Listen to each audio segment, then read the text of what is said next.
Bonjour, on va voir ici l'association de résistors ou groupement de résistors. Normalement c'est du niveau de seconde, mais bon, a priori tout le monde a oublié. Donc vite fait, bien évidemment il faut avoir les prérequis. Alors les prérequis, c'est la loi de nœud, loi d'émail. Donc en réalité ce sont les lois de Kirchhoff, voire vidéo 156. Et puis convention récepteur, récepteur et générateur, pareil, vidéo 135, allez la voir. Donc voilà.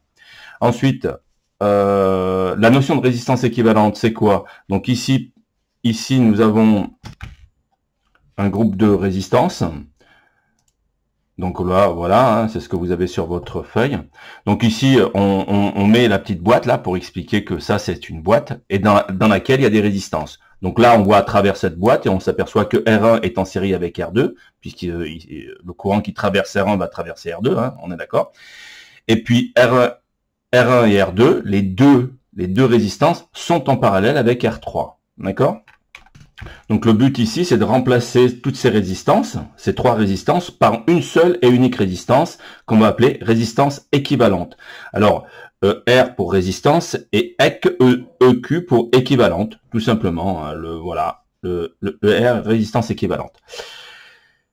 Alors une fois qu'on a ça, à quoi ça sert? Eh ben le but, des fois, on a besoin de calculer le courant total, donc on peut l'avoir si on arrive à calculer la résistance équivalente, on peut calculer la tension, on peut calculer pas mal de choses. Et vous verrez plus tard, si vous continuez vos études, tout ce qui est modèle de Thevenin, modèle de Norton et ainsi de suite. Si vous savez pas faire ça, laissez tomber, ça ne marchera pas. Donc ici, le but, c'est de bien comprendre et de calculer cette résistance. Donc, la loi d'Ohm, que vous connaissez par cœur et que vous ne savez pas appliquer, c'est U égale RI, d'accord?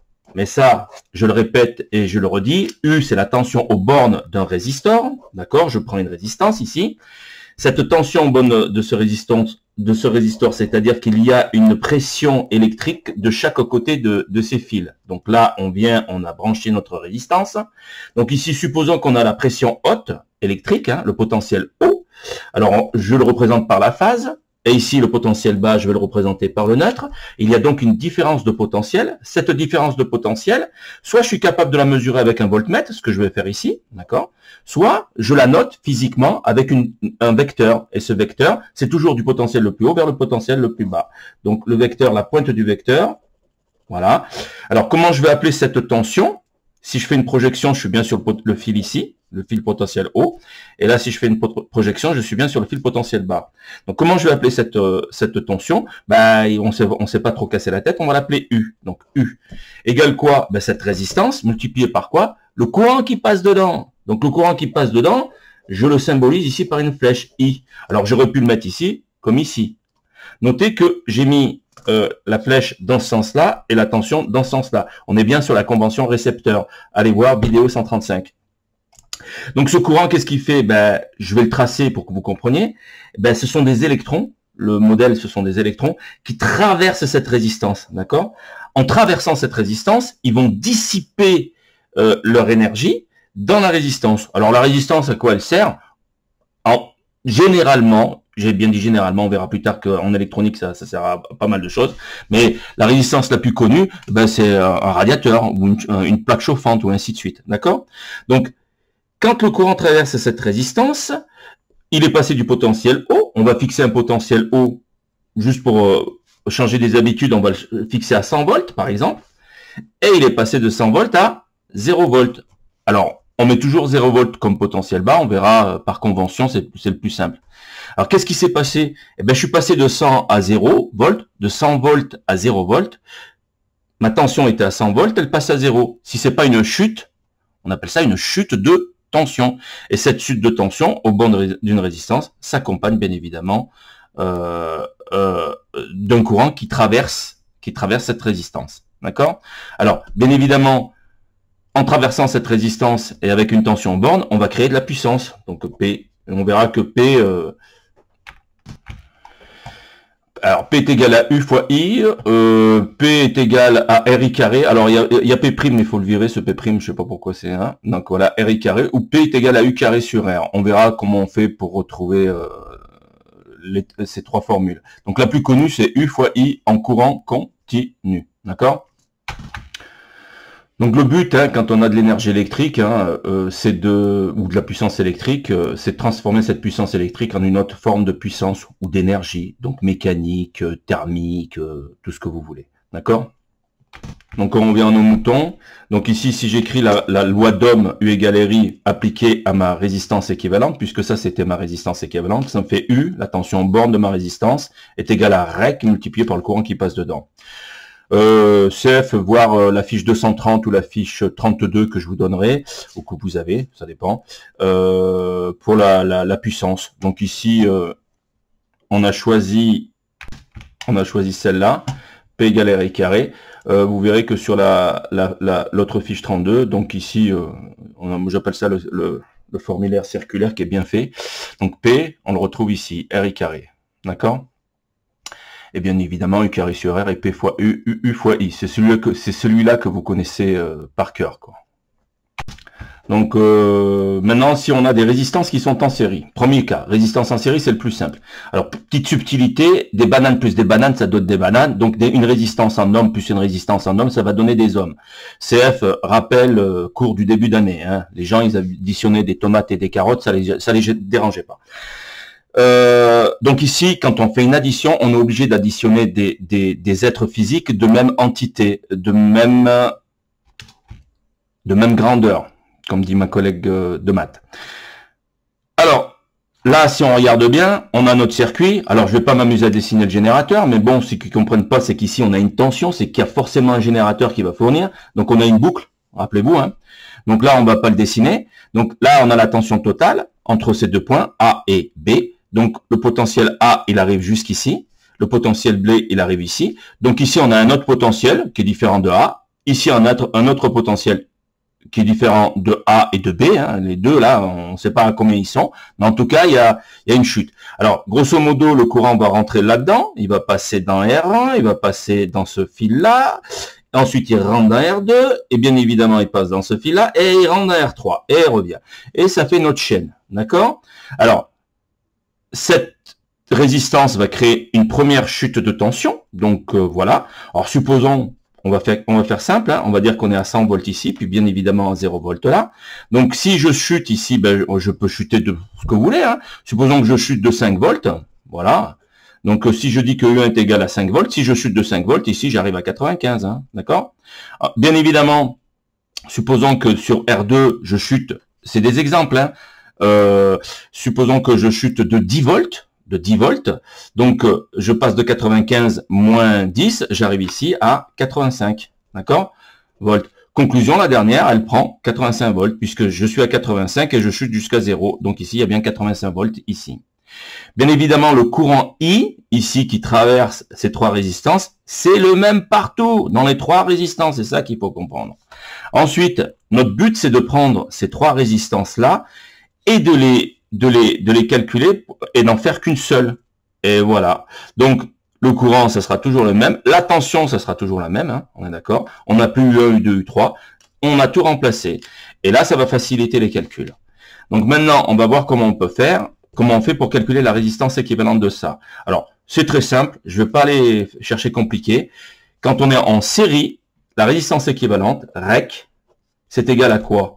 Eh bien, comme je vois qu'ils sont en série, eh bien, c'est égal à R1 plus R2 plus R3.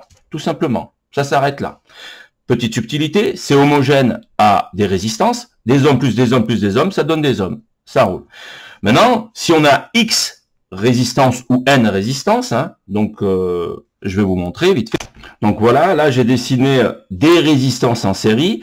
J'ai mis le courant en plein milieu, hein. Donc je me suis pas cassé la tête. La première, je l'appelais 1, 2, 3, 4, 5. Alors ensuite, on a N moins 1 et N. On est d'accord? Donc N, vous fixez le nombre que vous voulez. Si vous avez 10 résistances en série, si N est égal à 10, ça fait R10. Et là, N moins 1, R9 et ainsi de suite. Jusqu'à remonter à R1.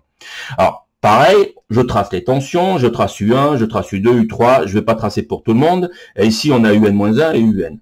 Bien évidemment, le courant qui passe ici, I, il a traversé 1, il a traversé la résistance 2, 3, 4 et ainsi de suite. Et il se retrouve ici. Et bien évidemment, il va faire le tour. Il y a un générateur, rappelez-vous.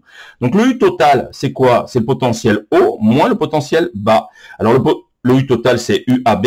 et UAB, c'est VA moins VB. Maintenant, toujours pareil, je vais faire simple. La résistance totale de ça, la résistance équivalente de tout ça, ben, c'est R1 plus R2 plus plus Rn. C'est l'addition de tout ça. D'accord?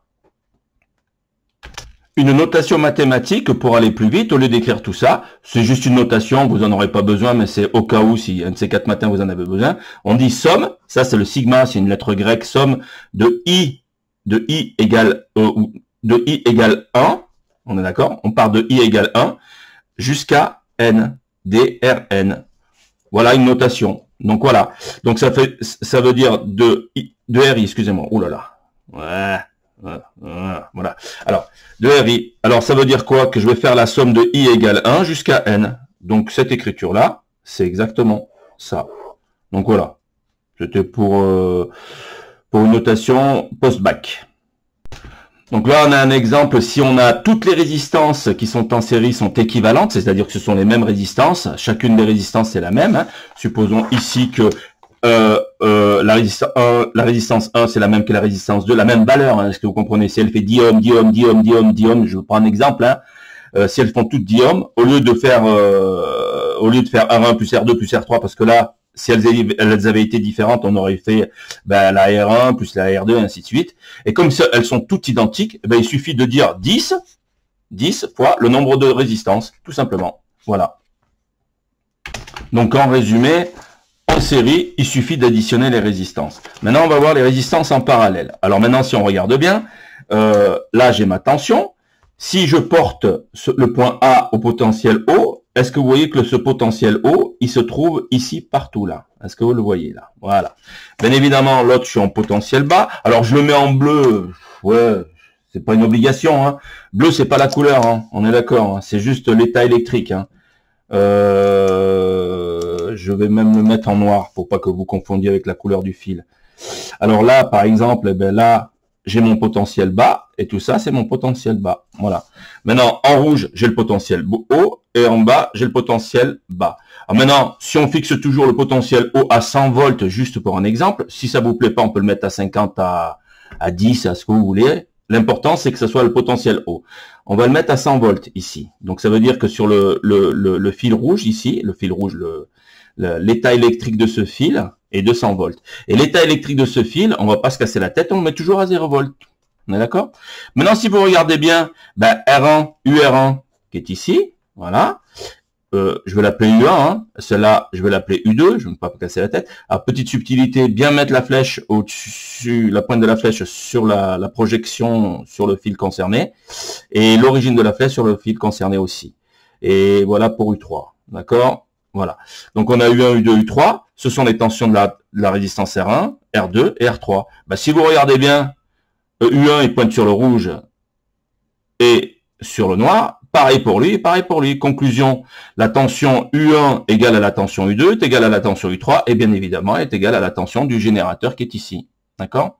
Donc, c'est ce qu'on a retrouvé ici. Et notre but, c'est de remplacer ces trois résistances par une seule. D'accord? Alors, dans la réalité, on s'aperçoit de quoi? Qu'ici, on a un nœud. Donc, le courant I, il arrive ici, il se partage là. Quand je dis partager, ça ne veut pas dire qu'il y a égalité. Hein. On peut avoir un partage qui est inégal hein, en fonction de la valeur des résistances. Donc, I1 va passer là-dedans, I2 va passer là-dedans, et I3 va passer là-dedans. Donc, si on prend la loi des nœuds, une des lois de Kirchhoff, donc je vous l'ai redessiné ici. Donc, ce schéma-là, c'est le même, hein, c'est le même, hein, c'est exactement le même. Surtout si je porte potentiel ici à 100 volts, et là à 0 volts, ça revient au même. Mais là, on voit bien qu'il y a un nœud ici. Donc le courant I total, il arrive ici, et il va se diviser. Il va se partager en I1, en I2 et en I3. Alors dans la résistance 1, dans la résistance 2 et dans la résistance 3. I1, il va traverser là-dedans, il va se retrouver ici. I2 va se retrouver là, et I3 va se retrouver là. Donc ils vont tous se retrouver là, et bien évidemment, ici, je vous le donne en 1000, ce qui sort, c'est bien le courant I. La tension, ben, c'est la même pour tout le monde, hein, c'est pas la peine d'aller noter pour tout le monde, puisque la tension, c'est la même pour tout le monde ici. Donc ici, on a sur le potentiel 100, puisqu'on avait fixé 100 volts. C'était juste pour des idées, hein, pour fixer les idées. Et là, on a le 0 volt. Et la différence de potentiel du U est égale à VA moins VB. Si j'appelle ici le point A, et là, le point B. Donc, ce qui me fait 100 moins 0, ce qui fait 100 volts. D'accord? Alors, maintenant, la résistance équivalente de ça, c'est quoi? on s'aperçoit que si on met des résistances en plus, supposons que j'en rajoute, est-ce que vous voyez que le courant qui va arriver ici va augmenter? Chacune d'elles va absorber un courant. La résistance 4 va absorber I4, la résistance 5 alors, va absorber I5. Conclusion, le courant total ici qui arrive ici va augmenter. Plus vous allez mettre de résistance en parallèle, et plus le courant va augmenter. Et si le courant il augmente, la résistance, par définition, elle diminue. Si vous augmentez le courant, c'est que la résistance diminue. Donc, si j'ai R1, R2, R3, si R1, supposons que R1, ça soit la plus petite résistance des deux autres, eh ben ma résistance équivalente, elle sera forcément plus petite que R1. C'est comme ça. Si vous trouvez pas, si vous n'avez pas ce résultat-là, c'est que vous avez faux. Alors comment on fait? Alors, on additionne en réalité les conductances. On ne peut pas additionner des résistances. Et les conductances, c'est 1 sur REC égale. Donc 1 sur la résistance équivalente, donc c'est celle-ci, égale quoi? Eh ben 1 sur R1 plus 1 sur R2 plus 1 sur R3. Donc là, j'ai le droit d'additionner. Pourquoi? Ce sont des inverses de résistance. 1 sur REC est égal à 1 sur R2, plus 1 sur R3, plus 1 sur R4. Alors moi, ce qui m'intéresse, c'est la résistance équivalente. Donc, ce que je peux écrire, donc je reprends cette égalité, puisque ce sont des conductances. L'inverse d'une résistance, c'est une conductance. D'accord? Résister, je résiste contre le courant. Conductance, je conduis le courant. D'accord? Et c'est ce que je vous ai dit tout à l'heure. Puis si je rajoute des résistances en parallèle, le courant augmente. Donc ma conductance augmente aussi. D'accord? Et donc ma résistance diminue. Alors maintenant, regardez bien. Mathématiquement, c'est là où ça va bugger un petit peu pour vous. 1 sur REC, c'est une conductance. Mais moi, ce que je veux, c'est la résistance équivalente. Je veux pas la conductance, je veux la résistance. Donc, je veux l'inverse de ça. Alors, l'inverse de ça, c'est facile. Il suffit de faire 1 sur REC, exposant, moins 1. Donc, ça, vous l'avez sur votre calculatrice. Je vous le montrerai tout à l'heure avec, on fera un exemple avec la calculatrice. C'est égal à quoi?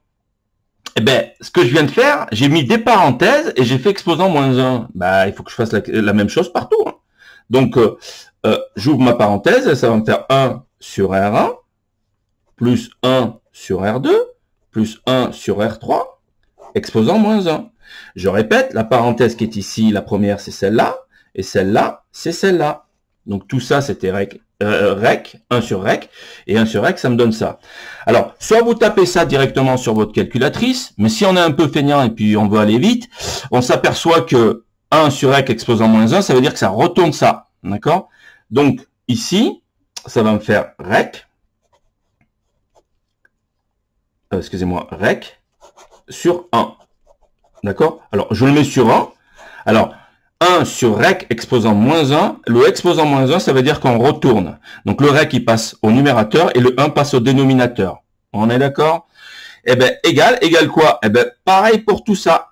Mais là, je peux pas le faire, on n'a pas le droit, puisque c'est le exposant moins 1, il s'affecte à tout le monde. Alors, ce qu'on peut faire ici, c'est s'apercevoir que REC exposant moins 1, c'est l'inverse. On pourrait s'amuser à faire R exposant moins 1 ici. Donc là, on n'a pas le droit de les inverser, parce que ici, si on regarde bien, on fait une addition. Il faut d'abord finir l'addition et ensuite inverser. Donc là, comme il faut les faire un à un, ben, ce qu'on peut faire, en termes d'écriture, c'est soit vous écrivez 1 sur R exposant moins 1, ou bien R1 exposant moins 1, plus R2 exposant moins 1, plus R3 exposant moins 1. Vous fermez la parenthèse, celle-là, c'était celle-là, celle-là, c'est celle-là, et exposant moins 1. Alors maintenant, si vous regardez bien, c'est homogène. J'additionne des inverses de résistance. Donc, j'obtiens, grosso modo, mon REC exposant moins 1. D'accord? Puisque ce sont des inverses de résistance. Et exposant moins 1. Et c'est ce que j'avais là. Regardez, 1 sur REC exposant moins 1. REC exposant moins 1. Ça, je peux l'écrire. Si vous voulez, je l'aurais écrit comme ça. Hein. Voilà. REC exposant moins 1, c'est 1 sur REC exposant moins 1. Et regardez, quand j'ai fait 1 sur REC exposant moins 1, 1 sur REC exposant moins 1, j'avais dit que c'était l'inverse. Ça me fait REC sur 1. Donc, j'inverse ici. Donc le résultat, on revient, c'est celui-là. Il y a deux manières de le faire. Donc ici, ça me fait rec égale 1 sur rec exposant moins 1. Voilà les deux manières. Moi, je préfère celle-là. Un exemple simple, c'est quand on a deux résistances en parallèle. Donc voilà, je vous les dessine. La première, la deuxième. Là, je mets un potentiel. Donc là, j'ai un nœud. Ici, j'ai un courant. Là, j'ai un autre courant. Ensuite, là, j'ai une résistance R1. Là, j'ai une résistance R2. Donc la résistance équivalente de tout ça, c'est une seule résistance, on est d'accord, hein. Et je sais que comme elles sont en parallèle, je dois faire 1 sur rec égale 1 sur R1 plus 1 sur R2. D'accord? Alors, en faisant le calcul de ça,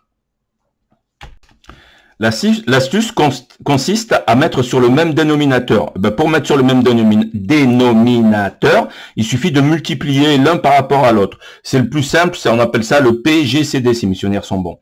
Donc je fais faire R1 fois R2. Donc là, j'ai le droit de faire ça. Est égal à quoi? R1, je l'ai multiplié par quoi? R1, je l'ai multiplié par R2. Donc, en haut, il ne faut pas changer, il faut que je multiplie par R2 ici. D'accord? Donc, je prends ce 1 et je multiplie par R2. Plus, ce plus, c'est celui-là. Plus quoi? Eh bien, comme j'ai mis sur le même dénominateur, j'ai fait R1 fois R2.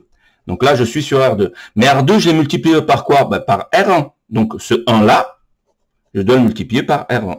D'accord? Maintenant, une fois qu'on a ça, qu'est-ce qu'on fait? Eh bien, 1 fois R2, ça fait R2. D'accord? Excusez-moi, je suis allé un peu trop vite là. Égal. 1 fois R2, ça fait R2. Sur R1 fois R2. Plus, ce plus là, 1 fois R1, ça fait R1. Sur R1 fois R2. Les règles mathématiques voient qu'on additionne deux fractions, comme elles sont sur le même dénominateur, on a le droit de dire R1 fois R2 égale à, alors, R2 plus R1, ou R1 plus R2, ce qui revient au même. Hein. Donc je fais R1 plus R2. On aime bien mettre R1 en premier et R2 en premier, c'est juste pour... Et tout ça, c'était... Jusqu'à ici, c'était égal à rec, 1 sur rec. Hein. Rappelez-vous. Hein. Alors là, j'ai mal mis mon trait de fraction, je sais pas, je suis désolé. Ouais, mais moi, ce que je veux, c'est rec. Conclusion, j'inverse ici. Alors, pour inverser, je fais exposant moins 1, rappelez-vous. Mais je peux l'inverser ici. Si j'inverse ici, il faut que j'inverse ici. Donc, si j'inverse ici, ça va me faire rec sur 1 égale quoi? Eh bien, l'inverse de ça. Donc, ça va me faire R1 fois R2 sur R1 plus R2. Et rec sur 1 étant l'élément neutre de la division et de la multiplication, rec sur 1, ça fait rec. D'accord? Et ça vous donne ça. C'est ce que vous avez ici. D'accord? Donc là, on a un petit exemple. Alors, méthodologie, vous pouvez prendre cette méthode comme une autre. Hein. Moi, je préfère, je vous montrerai comment on fait. Donc là, simplement, on s'aperçoit qu'on a un groupement de résistance. On a cette grande boîte là. On s'aperçoit que R1 et R2 sont en série entre elles. Ben, il suffit de les additionner. Et 2 plus 3, ça fait 5. C'est ce qu'ils ont fait ici. 2 plus 3, ça fait 5. Donc, ils se retrouvent ici avec une résistance ici de 5 ohms. Et par la même occasion, juste avant, on s'est aperçu que R3 et R4 étaient en parallèle l'une par rapport à l'autre. Donc à ce moment-là, on fait un calcul intermédiaire qui va nous permettre de calculer R3 et R4, la résistance équivalente, avec le 1 sur R ou avec ça. D'accord? Et en faisant le calcul, R3, 4, on fait le produit de ces deux-là, divisé par la somme, et ça nous donne 2,4. Petite subtilité, 4 était la plus petite résistance entre 4 et 6, et le résultat, il est bien évidemment plus petit, 2,4. Là, ça marche. Ici, en série, la résistance équivalente sera toujours plus grande que la plus grande. Ici, on avait 2 et 3. La plus grande, c'était 3, donc le résultat doit être supérieur à 3. Et on trouve 5. C'est bon, ça marche. Donc maintenant, on se retrouve quoi? On se retrouve avec une résistance de 5 ohms en parallèle avec une résistance de 2,4. C'est ce qu'on a calculé précédemment ici. D'accord? Eh bien, on va rejouer. On se dit, bah, tiens, elles sont en parallèle. Donc, je vais jouer avec cette qu'on appelle ça, cette formule-là. Et je sais que moi, à l'avance, que ma résistance, vu que c'est en parallèle, elle sera plus petite que 2,4. Si elle n'est pas plus petite, c'est que vous êtes trompé. Donc, j'utilise cette formule-là, avec 5 et 2,4. Je fais ma tambouille, je trouve 1,62. 1,62 est plus petit que 4. Donc, ma résistance équivalente, elle est de 1,62. Maintenant, si j'ai une tension de 12 volts au bord de ma résistance équivalente, j'utilise la loi d'Ohm, U égale RI. 12 égale REC, 1,62, multiplié par I. Et donc, I est égal à 12 divisé par 1,62, 7,4. D'accord? Voilà un exemple simple. Une autre méthode consiste à quoi? À faire du calcul symbolique. Alors, vite fait, on va regarder. Je reprends toujours l'exemple de celui-là, hein, comme ça. Donc, on sait qu'on a trouvé la résistance équivalente de 1,62. On va voir si ça marche avec ma méthode. Alors ici, je m'aperçois que REC, ma résistance équivalente que je cherche, je sais que c'est 1,62. On va voir si c'est bon. Alors, elle est égale à quoi? Eh bien, je m'aperçois que R1 est en série avec R2. Alors, je vais marquer R1, série S, pour S, série avec R2. Alors, vous allez voir pourquoi je mets S pour série. On est d'accord? R1 en série avec R2. Mais R1 en série avec R2, je le mets entre parenthèses. Donc, ça veut dire que j'ai pas le droit de casser cette parenthèse. Et je m'aperçois que ces deux-là sont en parallèle avec quoi? Avec R3. Et R3 est en parallèle avec R4. Donc, on s'aperçoit que ce groupement-là est en parallèle avec celui-là et celui-là en parallèle avec celui-là. Conclusion, on a trois branches. Donc, maintenant, on a ça. Est-ce que vous le voyez? Maintenant, l'astuce, elle réside où? J'ai mis, moi, mon calcul symbolique S pour série et parallèle, deux branches en parallèle. Je vais maintenant injecter mes opérateurs. Série, je sais que c'est plus. On a vu dans le cours, quand c'est en série, c'est plus. Donc ici, je fais R1 plus R2. Parallèle, je sais que je vais donc additionner mes conductances. Alors, je fais exprès. Excusez-moi, là c'est R3 et là c'est R4. Hein. Ouais, je viens de voir, je me suis dit, tiens, il y a un R4. Je reste comme ça. D'accord? Alors maintenant, je sais qu'elles sont en parallèle. Et en parallèle, j'additionne les conductances. Donc, je fais faire REC. Donc là, pour le moment, j'ai toujours des résistances. Je sais que celle-là ces deux-là sont en série. Celle-là, le groupement est en parallèle avec celui-là, et ainsi de suite. Maintenant, comme elles sont en parallèle, il faut que j'additionne les conductances. Alors, les conductances, ça va faire R1 plus R2, exposant moins 1, puisque c'est l'inverse. D'accord? C'est soit vous écrivez ça, soit vous écrivez 1 sur R1 plus R2. Je suis désolé, je préfère écrire ça, ça va plus vite qu'écrire ça. On est d'accord? Donc, le exposant moins 1, c'est le 1 sur. D'accord? Plus, puisque j'additionne mes conductances, R3, exposant moins 1, plus R4, exposant moins 1. Alors, petite subtilité, là, c'est une conductance, plus une conductance, plus une conductance. J'obtiens donc une conductance. Et je suis en train de dire que c'est égal à une résistance. Il y a un problème. Donc, ce qu'il faut, c'est que je retourne la conductance totale, je la retourne. Et si je retourne une conductance, si j'inverse une conductance, j'obtiens une résistance. Donc ici, je vais mettre un gros crochet, là, et je mets exposant moins 1 ici. Ah, j'ai plus beaucoup de place, mais c'est exposant moins 1. Et donc là, maintenant, ça marche. On va voir si ça fonctionne. Donc ça va me faire REC égale, j'injecte mes chiffres, parenthèse.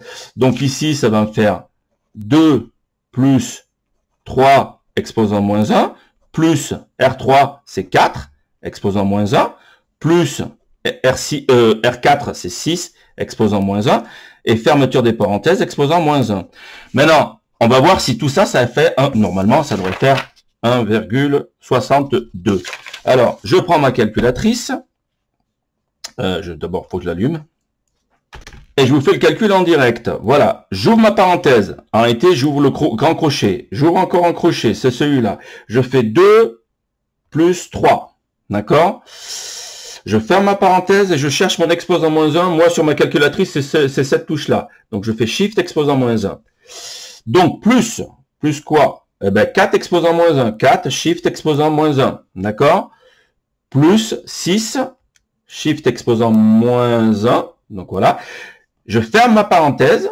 Donc, je suis en train de fermer mes crochets, là. Alors, il n'y a pas de crochet sur la calculatrice, mais ça, c'est pour une notation. Attention, si je ne mets pas exposant moins 1, je suis dedans. D'accord? Donc, il faut bien mettre exposant -1 pour tout le crochet, exposant -1.